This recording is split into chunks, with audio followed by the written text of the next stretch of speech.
الحمد لله رب العالمين والعاقبة للمتقين والصلاة والسلام على أشرف الأنبياء والمرسلين نبينا وحبيبنا وشفينا ومولانا محمد وعلى آله وأصحابه أجمعين.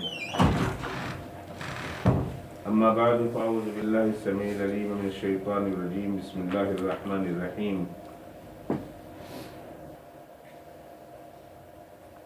وإذ قال إبراهيم رب اجعل هذا بلدا آمنا وارزق أهله من الثمرات من آمن منهم بالله واليوم الآخر قال ومن كفر فأمتعه قليلا ثم أضطره إلى عذاب النار وبئس المصير.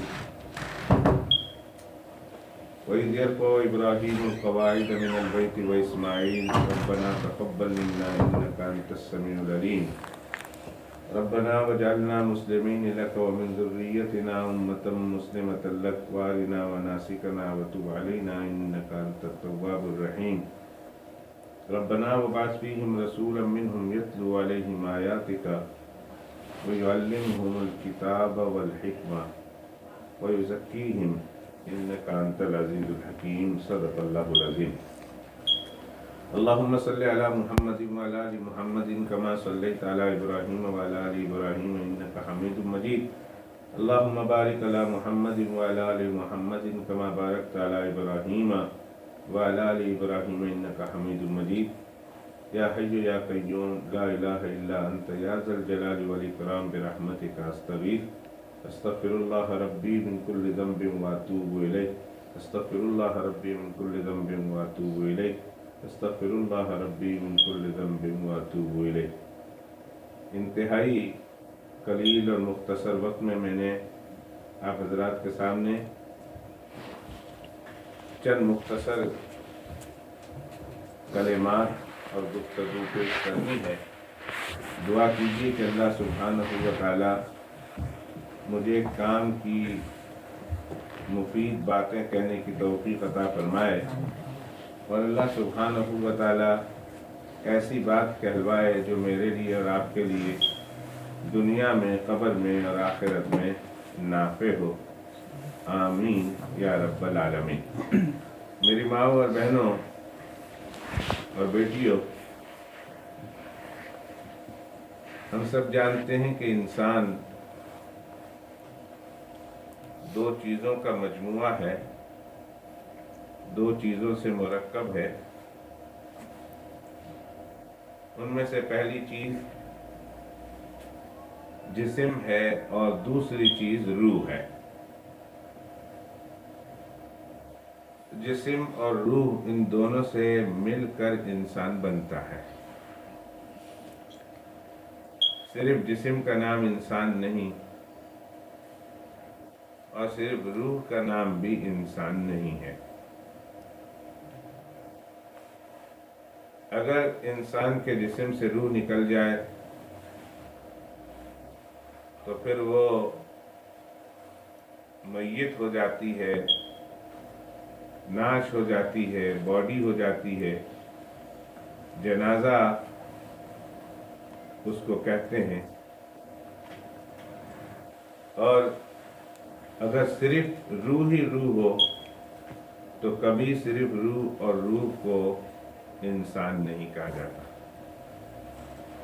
انسان روح اور جسم دونوں کے مجموعے کا نام ہے اور دونوں متضاد چیزیں ہیں. دونوں کے تقاضے الگ الگ ہیں. دونوں کی بنیادی ضرورتیں الگ الگ ہیں اور دونوں کی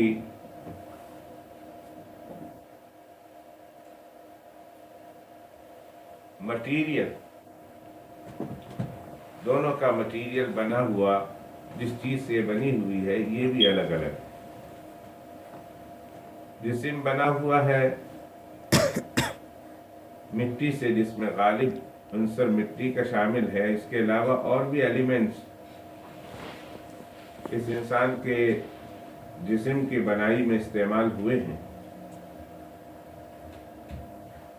اور روح